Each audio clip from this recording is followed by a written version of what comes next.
सभी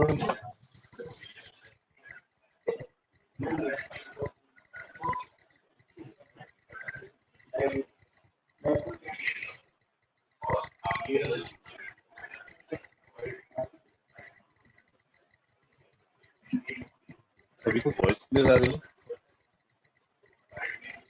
yes sir.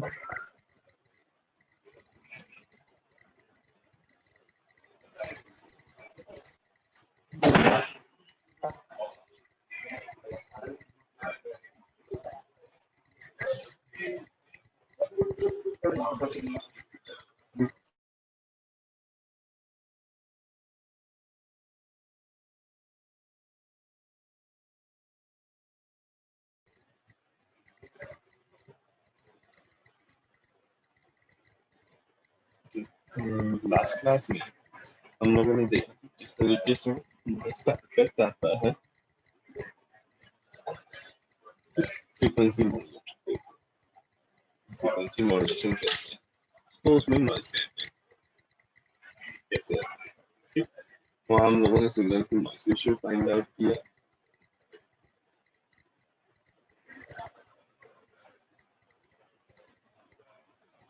Signal की noise ratio find out किया, figure of merit find out किया, और हमें पता चला कि जो फिगर ऑफ मेरिट है वो बेसिकली डिपेंडेंट है तुम्हारे बीटा की वैल्यू, बीटा यानी मॉड्यूलेशन इंडेक्स की वैल्यू। फिर अब हमें वन बाय वन कुछ इफेक्ट्स जो फ्रीक्वेंसी मॉड्यूलेटेड वेव में अकर करते हैं उन्हें हमें बेसिकली स्टडी करना है, और उन इफेक्ट को हम कैसे रिड्यूस कर सकते हैं। एक मेजर प्रॉब्लम यहाँ पे हमें दिखाई दे रही है फ्रीक्वेंसी मॉड्यूलेशन। तो अभी तक जब हमने एम्पलीट्यूड मॉड्यूलेशन का सिग्नल टू नॉइस रेशियो पाया, तब हमने देखा था कि signal to noise ratio frequency पे डिपेंडेंट नहीं था। ऐसा नहीं था कि जैसे जैसे फ्रीक्वेंसीज चेंज हो रही हो वैसे वैसे signal to noise ratio change हो रहा है। बट यहाँ पे इश्यू है कि सिग्नल टू नॉइस रेशियो तुम्हारा चेंज हो रहा है फ्रीक्वेंसी के साथ।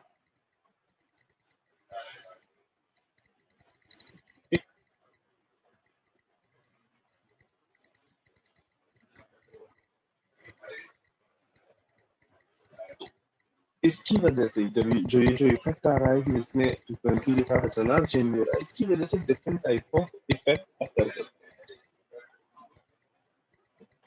और उन इफेक्ट्स को हम रिड्यूस करने के लिए दो डिफरेंट सर्किट यूज करते हैं, एक ट्रांसमीटर पर और एक रिसीवर पर। उनको बेसिकली हम कहते हैं प्री एम्फेसिस सर्किट और डी एम्फेसिस।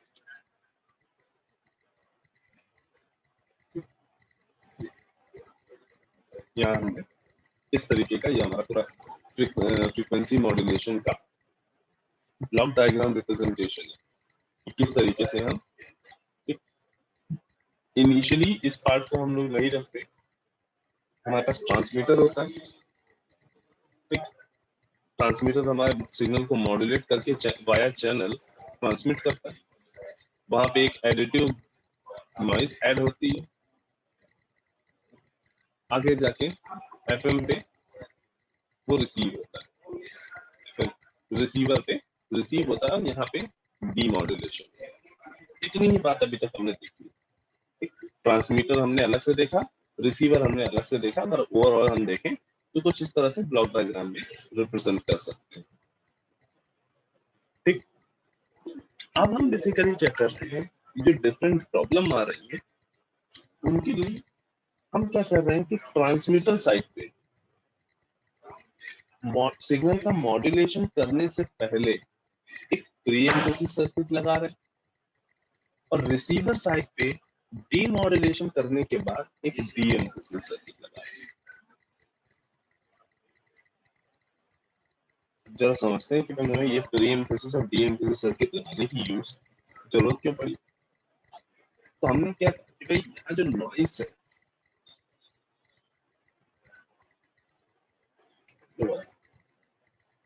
जो आउटपुट पे हमारी नॉइस आ रही है, यहाँ पे ये हमारा सिग्नल रिसीव हो रहा था, ये हमारी नॉइस रिसीवर। और इसका जब पावर स्पेक्ट्रल डेंसिटी हमने फाइंड आउट किया तो हमें क्या मिला था, ये।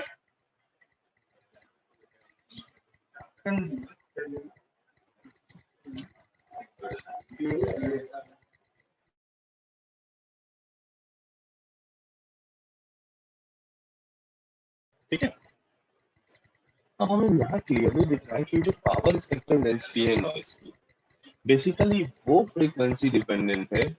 उसी की वजह से जो हमारा सिग्नल टू नॉइस रेशियो है वो फ्रीक्वेंसी डिपेंडेंट आ रहा है। और ये किस तरह से डिपेंडेंट है, तो नॉइस का पीएचडी स्क्वायर, ये जो नॉइस का पीएचडी है प्रोपोर्शनल है एफ स्क्वायर के, in the range minus F M से plus F, minus F M से प्लस एफ एम के बीच में जो पावर स्पेक्ट्रल डेंसिटी है नॉइस की, आउटपुट नॉइस की, रिसीवर के आउटपुट एफएम रिसीवर के आउटपुट पे जो पावर स्पेक्ट्रल डेंसिटी है नॉइस की, वो तुम्हारी स्क्वायर ऑफ फ्रीक्वेंसी की। अगर इसी को ग्राफिकली हम डिनोट करें तो कुछ इस तरह से, ठीक, यहाँ पे ध्यान से देखो, तो जैसे जैसे फ्रीक्वेंसी इंक्रीज हो रही है वैसे वैसे तुम्हारी जो नॉइस है वो, नॉइस का जो पावर है वो इंक्रीज होता जा रहा है। ये क्यों कह रहे हैं नॉइस का पावर इंक्रीज होता जा रहा है, कि भाई जब पावर स्पेक्ट्रल डेंसिटी इंक्रीज हो रही है तो अल्टीमेटली एरिया इंक्रीज होगा पावर स्पेक्ट्रल डेंसिटी का, दैट मींस पावर इंक्रीज। जैसे जैसे फ्रीक्वेंसी इंक्रीज हो रही है पावर तुम्हारी इंक्रीज हो रही है।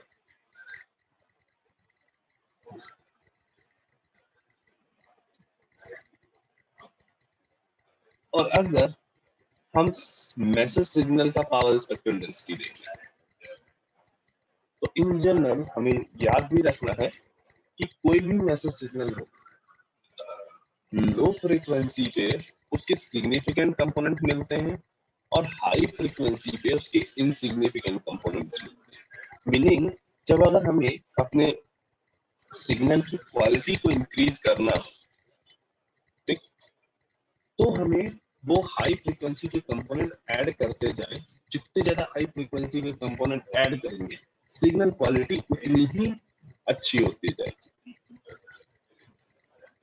जो म्यूजिक का क्वालिटी होता है, जो जो डिफरेंट कैटेगरी हम लोग देखते हैं कि हाँ ब्लू रे है और ये एचडी क्वालिटी है, ये तो यहाँ पे हम चेंजेस क्या करते हैं, कभी ध्यान देना कि तो जितनी अच्छी तुम्हारी क्वालिटी होगी वीडियो या ऑडियो सिग्नल की उतने ज्यादा उसके एमबीज होंगे, यानी उसका जो साइज होगा, डेटा साइज होगा वो उतना ही ज्यादा होगा।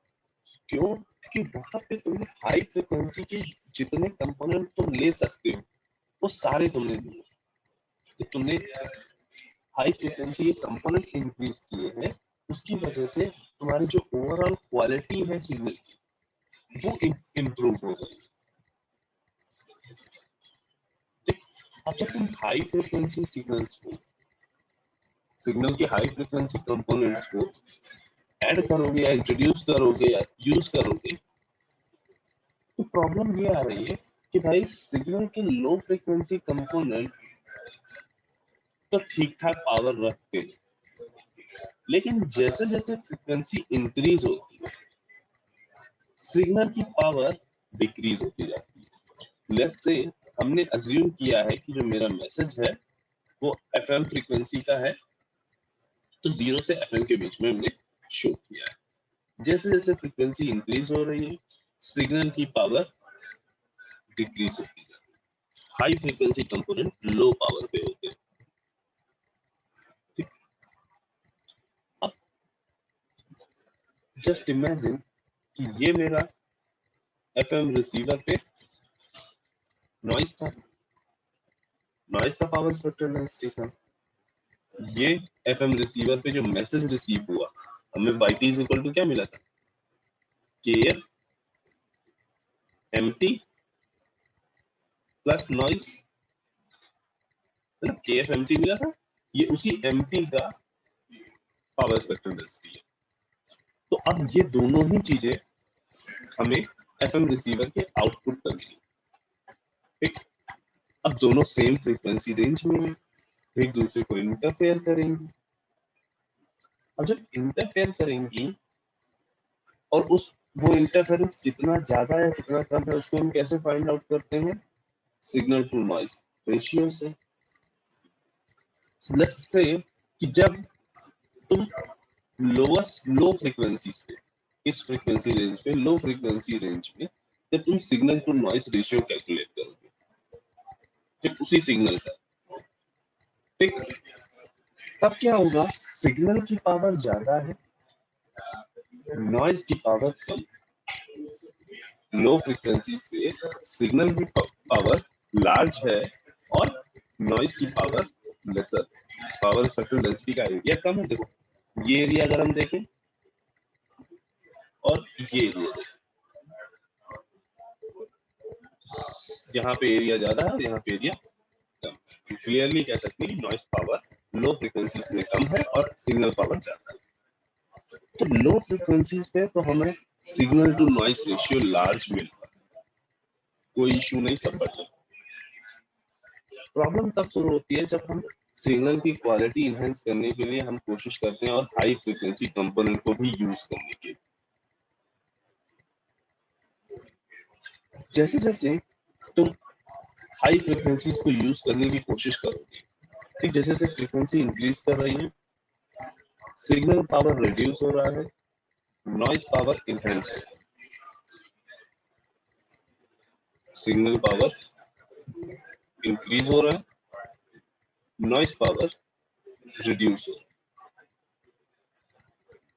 तो ओवरऑल अगर हम सिग्नल टू नॉइज रेशियो की बात करें तो जैसे जैसे फ्रीक्वेंसी इंक्रीज कर रही है वैसे वैसे signal to noise ratio decrease कर रहा है।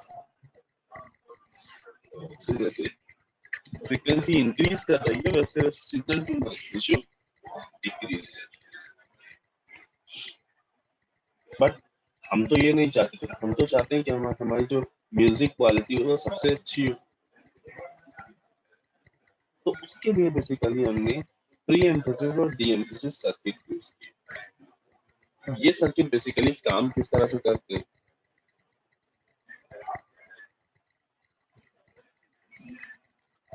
लेट्स से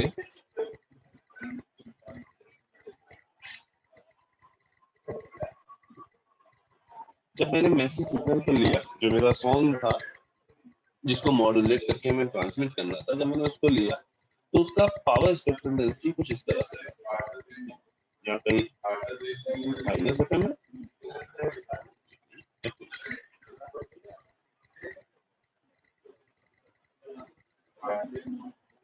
ठीक। अब हमने देखा कि हाई फ्रीक्वेंसी जैसे जैसे फ्रीक्वेंसी इंक्रीज हो रही इसका पावर रिड्यूस होता जा रहा है। तो प्री एम्फेसिस सर्किट का काम क्या है कि जो मैसेज सिग्नल में हाई फ्रीक्वेंसी कंपोनेंट है जिनकी पावर कम है उनको एक गेन प्रोवाइड करो जिसकी हेल्प से हाई फ्रीक्वेंसी कंपोनेंट का एम्पलीट्यूड इंक्रीज हो, दैट मींस पावर इंक्रीज हो।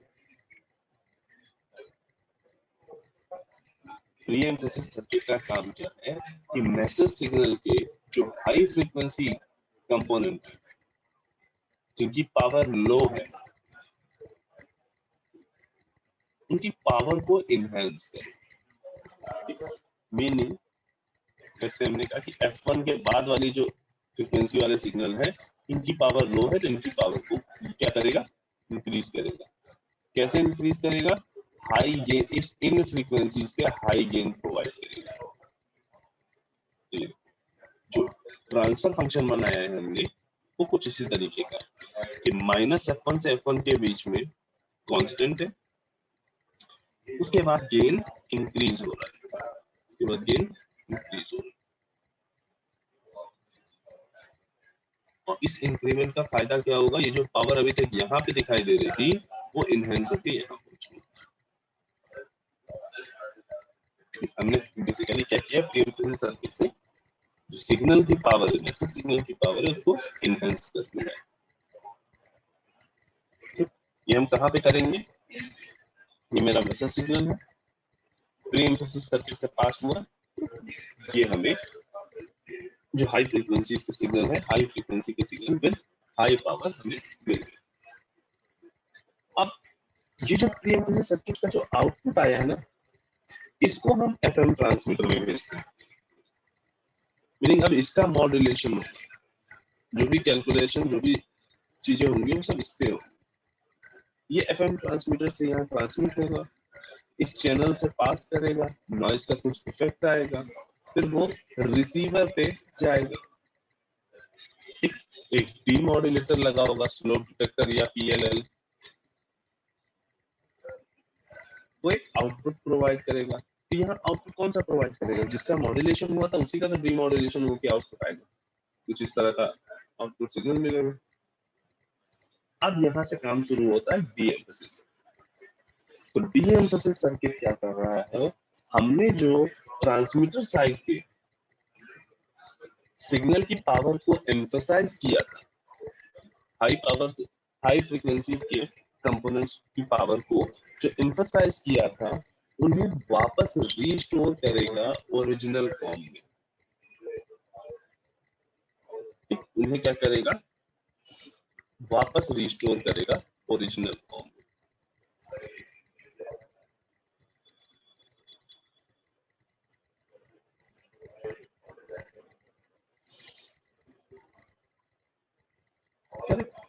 तो अब इसका जो हम लोग अगर ट्रांसफर फंक्शन देखें तो वो कैसा होना चाहिए? -f1 से f1 के बीच में एज इट इज रहे तो उसके लिए कांस्टेंट, देन f1 के बाद इसका एम्पलीट्यूड डिक्रीज हो रहा है, गेन जो है वो डिक्रीज हो रहा है। तो गेन जब डिक्रीज हो रहा है, ये डिक्रीजिंग गेन जब यहाँ से मल्टीप्लाई होगा तो आउटपुट कुछ इस तरह का मिलेगा। ठीक, जब बाउल ओपन है, ओपन बाउल क्या शो कर रहा है? प्री एम्फेसिस सर्किट का ट्रांसफर फंक्शन। और क्लोज बाउल क्या शो कर रहा है? डी एम्फेसिस सर्किट का ट्रांसफर फंक्शन। के ग्राफ को याद करने के लिए ये ओपन बाउल, ये क्लोज बाउल, ये सीधा रखा तो ये उल्टा करके रख दिया बाउल को। ठीक, वर्किंग समझ में आई किस तरह से प्री एम्फेसिस सर्किट और डी एम्फेसिस सर्किट काम करते हैं? Yes sir.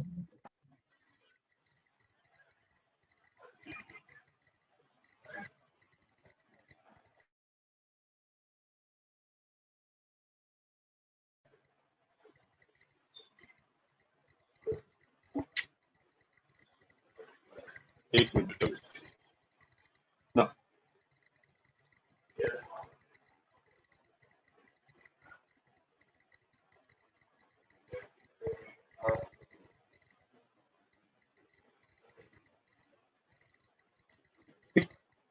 अब ये जो डी एम्फेसिस और प्री एम्फेसिस सर्किट है, ये कहीं ना कहीं हमारे सिग्नल को भी अफेक्ट करेंगे।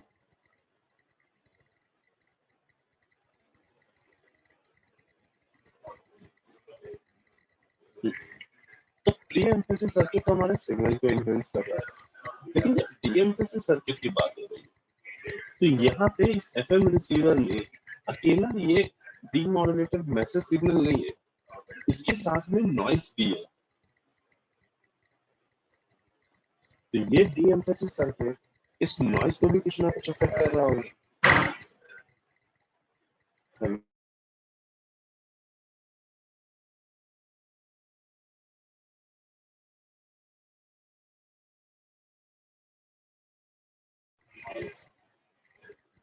यहाँ पे नॉइस को भी आ रही है, और वो नॉइस का पावर स्पेक्ट्रम डेंसिटी अभी हमने देखा था कैसा था?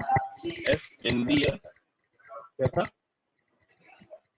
F square on A C square N not F M से माइनस एफ एम के बीच में, एंड जीरो अदरवाइज। ये बेसिकली डी एम्फेसिस सर्किट इस नॉइस को भी अफेक्ट करता है।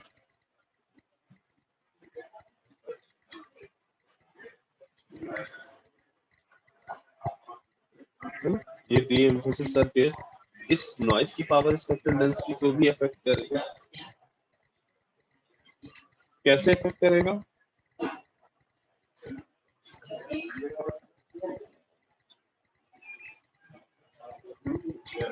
जैसे हम यहाँ पे इसको अलग से बना के देख रहे हैं, ये मेरा डी एम्फेसिस सर्किट है,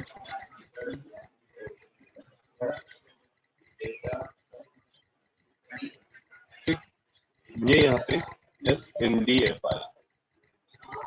इस डी एम्फेसिस सर्किट का जो ट्रांसफर फंक्शन था, लेट्स से हमने कहा H D E F.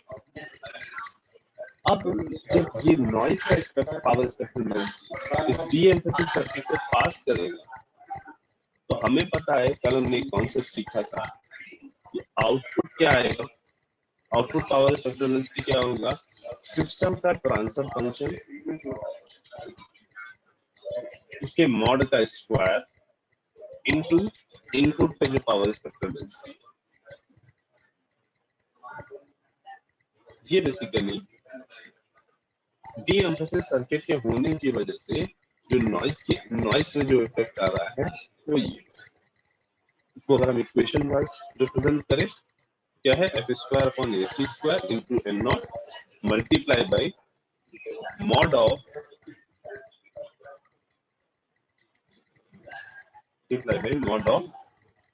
H D E F.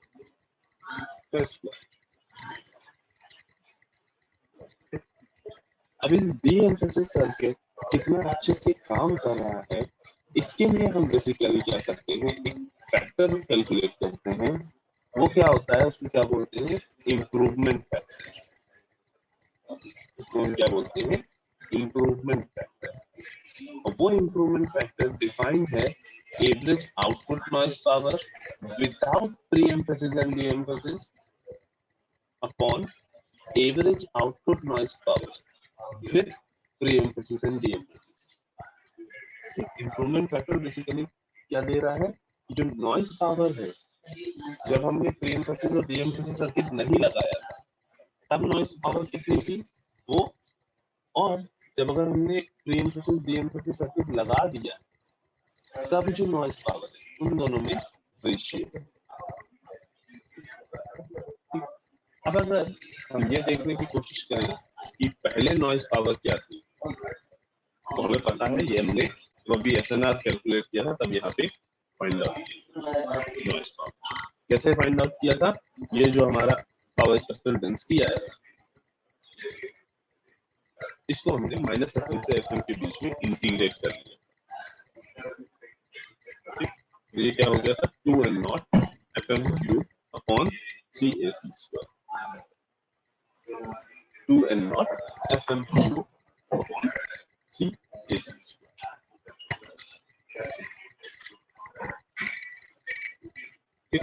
ये कब, ये नॉइस पावर कब की थी? जब हम कोई भी डी एम्फेसिस सर्किट यूज नहीं करते। लेकिन जब हम डी एम्फेसिस सर्किट यूज कर रहे थे, तो पावर स्पेक्ट्रल डेंसिटी चेंज हो रही है। अभी हमने देखा, और जब पावर स्पेक्ट्रल डेंसिटी चेंज होगी, तो ओवरऑल नॉइस पावर भी चेंज होगी। तो हमें without emphasis circuit, D emphasis circuit power हमें ये पता है।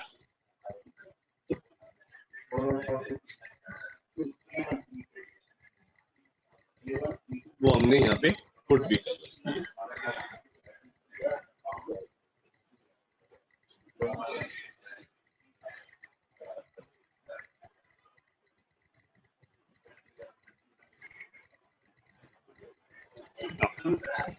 अब हम देखना चाह रहे थे कि जब हम डी एम्फेसिस सर्किट यूज कर रहे हैं, तब नॉइस का पावर क्या है।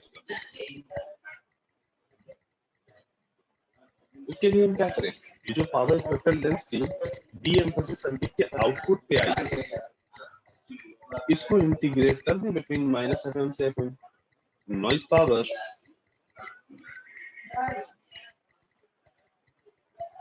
इसको तो क्या हो जाएगा?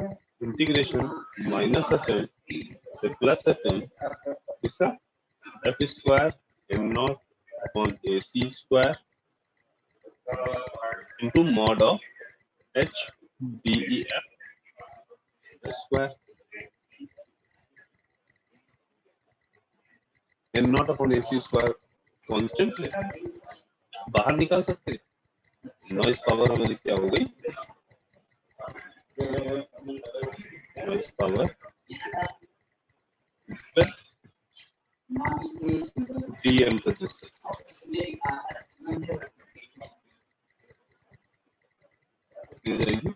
N not upon AC square integration minus FM से FM F square mod H DEF का स्क्वायर डी। ठीक, ये हमारी नॉइस पावर हो गई का जब हमने de-emphasis सर्किट यूज किया। तो इसकी हेल्प से हम इंप्रूवमेंट फैक्टर पे वापस जा रहे हैं। इंप्रूवमेंट फैक्टर क्या हो जाएगा, 2n0 FM cube upon 3AC square. ये क्या है, average output noise power without pre emphasis circuit. Right, नीचे ये हमने क्या लिखा, डी एम्फेसिस सर्किट के साथ को यूज करने की वजह से नॉइस में जो इफेक्ट आया, सर्किट को यूज करने की वजह से जो नॉइस में इफेक्ट आया, ये नॉट कैंसिल, AC स्क्वायर क्या आ गया, 2FM cube upon 3 minus FM two FM square mod of DEF square. ठीक, हमें बस इतनी ही इसकी इक्वेशन याद रखनी है। इन जनरल अगर क्वेश्चन बहुत टिपिकल बनता है तो भी वहां पर तुम्हें क्वेश्चन मिलता है, ठीक है, उसमें तुम्हें इसका इक्वेशन दिया होता है, तुम्हारा de-emphasis सर्किट है उसका इक्वेशन दिया होता है, और वो इक्वेशन तुम्हें पुट करके हमें इंटीग्रेशन को सॉल्व करना होता है, इंप्रूवमेंट फैक्टर निकालना। लिखा है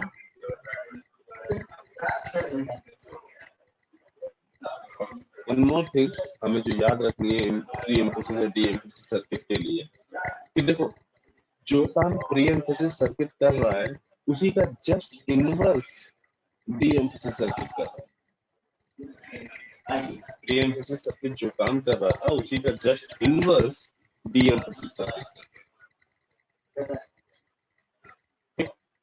तो इन जनरल जो दोनों के ट्रांसफर फंक्शन है वो एक दूसरे से इस तरह से रिलेटेड है। प्री एम्फेसिस सर्किट का ट्रांसफर फंक्शन इनवर्सली प्रोपोर्शनल होगा डी एम्फेसिस सर्किट के ट्रांसफर फंक्शन।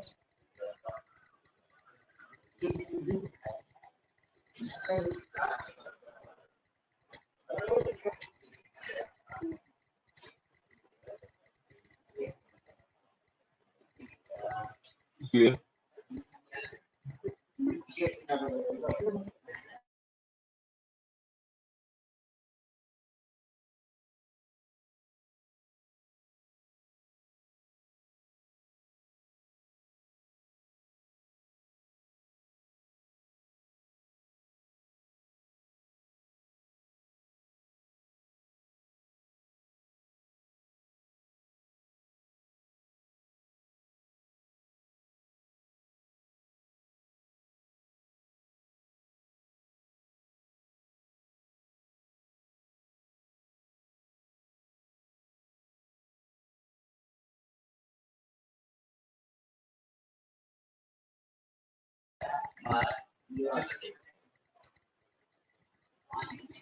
तो इस तरीके से हम लोग प्री एम्फेसिस और डी एम्फेसिस सर्किट को यूज करके जो हाई फ्रीक्वेंसीज पे नॉइस के इफेक्ट आ रहे थे उनको भी हम रिड्यूस कर सकते हैं।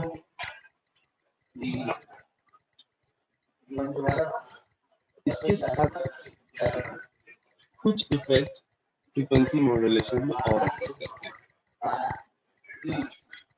यहाँ पे तो हम signal to noise ratio find out कर रहे थे इनिशियल,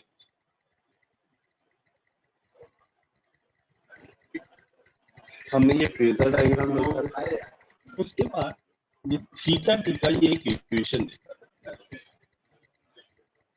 राइट, और इस इक्वेशन को सॉल्व करने के इस इक्वेशन को प्रॉपर्ली सॉल्व करने के लिए हमने क्या किया था, अज्यूम किया था जो एसी सर्किट है, सॉरी जो एसी है, amplitude of carrier signal AC, एक सिग्नल का जो एम्पलीट्यूड है वो आरटी से काफी ज्यादा है। ये हमारा अजम्पशन है ना, ये हमने अज्यूम किया था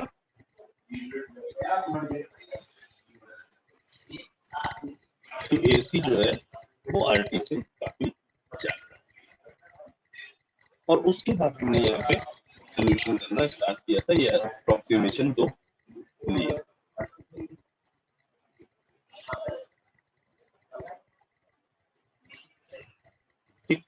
या ये कहें कि हमने अज्यूम किया था कि कैरियर की पावर नॉइज के पावर से काफी ज्यादा है, that means carrier upon noise जो है वो वेरी वेरी ग्रेटर देन है 1।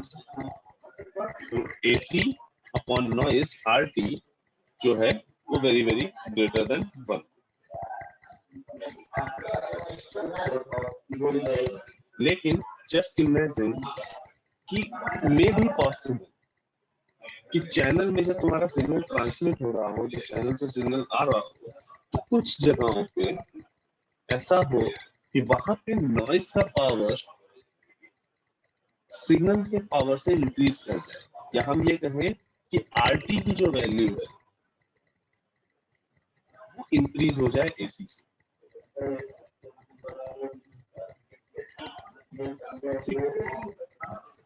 आरटी की वैल्यू इंक्रीज हो जाए तुम्हारे एसी की वैल्यू। दैट मींस जो कैरियर अपॉन नॉइस की वैल्यू है वो क्या हो गई, अभी तक जो ग्रेटर देन 1 हमने मान रखी थी वो क्या हो रही है, रिड्यूस हो रही है। एसी अपॉन आरटी की जो वैल्यू है वो क्या हो रही है, रिड्यूस हो रही है। अब ये रिड्यूस हो रही है, दैट मींस क्या है कि नॉइस का पावर इंक्रीज हो रहा है। देखो एम्पलीट्यूड डिक्रीज होने का मतलब, एम्पलीट्यूड इंक्रीज होने का क्लियर मतलब है कि पावर इंक्रीज हो रही है। ठीक, जो तुम्हारी नॉइस पावर है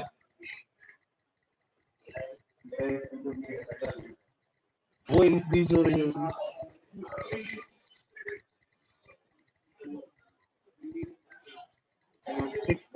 अब एक सर्टेन वोल्टेज पे, एक सर्टेन पॉइंट पे अगर नॉइस की पावर इंक्रीज होती जा रही है, इंक्रीज होती ही जा रही है, जो तुम्हारा एफएम सिस्टम है वो ब्रेक हो जाएगा। एफएम रिसीवर जो है वो ब्रेक हो जाएगा, काम करना बंद कर देगा, डिमॉड्यूलेशन प्रॉपर नहीं। ऐसा क्यों हुआ कि जो ये हमने यहाँ अजम्पशन लिया था AC very very greater than RT, वो धीरे धीरे हमारा अजम्पशन खत्म हो गया। क्यों? कि एसी की वैल्यू अब धीरे धीरे डिक्रीज हो गई है आरटी की वैल्यू से। क्यों? क्योंकि कुछ जगहों पे नॉइस का इफेक्ट ज्यादा है। अब जब ऐसा होगा कि नॉइस का इफेक्ट बढ़ता जा रहा है इन कंपैरिजन टू सिग्नल, तो एफएम रिसीवर ब्रेक होगा। मतलब क्या है, इनिशियली तुम्हें कुछ क्लिक के साउंड सुनाई देंगे। इनिशियली तुम्हें क्लिक के साउंड सुनाई देंगे, कुछ देर बाद वही साउंड और ज्यादा इनहेंस करते जाएंगे, और तुम्हें जो रिसीवर पे तुम्हें मैसेज सिग्नल सुनाई देना चाहिए था, मैसेज सिग्नल रिसीव होना चाहिए था, उसकी बजाय नॉइस का इफेक्ट वहां इतना ज्यादा होगा कि तुम्हें प्रॉपरली तुम्हारा जो मैसेज सिग्नल है वो पूरी तरह से डिस्टॉर्ट हो चुका है।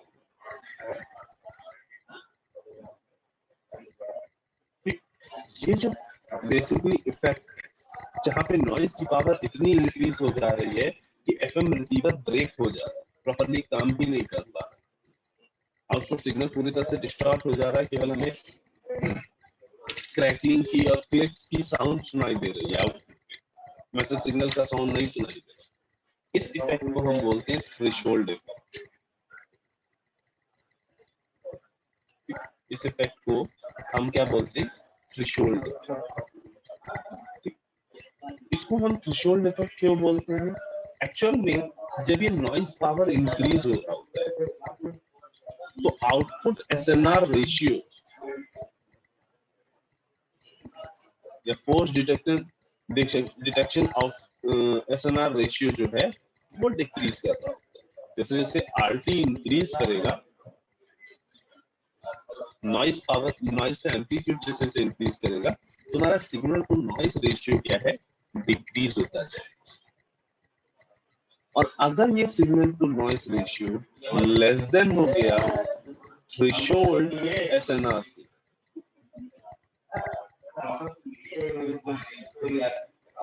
अगर ये डिक्रीज होते होते इतना डिक्रीज हो गया कि थ्रेशोल्ड एसएनआर से भी बिलो चला गया, तब हमारा एफएम रिसीवर क्या हो जाएगा, ब्रेक हो जाएगा। तब हमारा एफएम रिसीवर क्या होगा, ब्रेक हो जाएगा और तुम्हारा जो सिग्नल है वो पूरी तरह से डिस्ट्रॉय हो जाएगा, डिस्ट्रॉय हो जाएगा।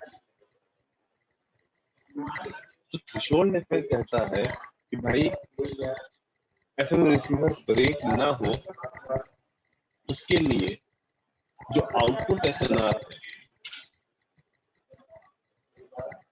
उसकी वैल्यू इक्वल टू होनी चाहिए एक थ्रेशोल्ड वैल्यू। और ये थ्रेशोल्ड एसएनआर कैसे डिफाइन हो रहा है, वो value of SNR, signal to noise ratio की वो वैल्यू जिससे अगर आपने और ज्यादा डिक्रीज किया सिग्नल टू नॉइज रेशियो तो तुम्हारा एफएम रिसीवर ब्रेक हो जाएगा। या ये कहें कि नॉइज पावर की वो वैल्यू जहां पे सिग्नल टू नॉइज रेशियो इतना कम हो जाए कि तुम्हारा एफएम रिसीवर ब्रेक हो गया, तुम्हारा जो सिग्नल है वो पूरी तरह से डिस्टॉर्ट हो गया, केवल क्लिक्स की और क्रैकलिंग की ही साउंड्स तुम्हें सुनाई दे रहे हैं, वो वैल्यू बेसिकली क्या कहला रही है, थ्रेशोल्ड एसएनआर।